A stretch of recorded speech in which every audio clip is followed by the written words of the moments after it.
Brian Wright's 6 weeks out from hip surgery, right total hip surgery. Just amazing. Zero pain.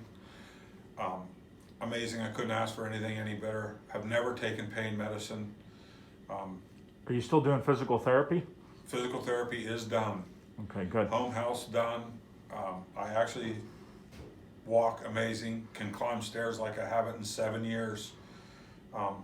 How's the stair climbing going? How many are you able to do that multiple times per day, or like? Well, I only have 5 steps to get in the house, but yes, absolutely. I can go up and down them steps like no problem whatsoever. It's just totally amazing how much. What's the biggest thing you noticed in terms of your recovery between 2 weeks and 6 weeks? The muscle soreness, the incision soreness, gone. The incision soreness just a teeny tiny bit, but the muscle soreness is gone. There isn't a muscle in my leg that's sore at all anymore. It's totally amazing. Okay, good.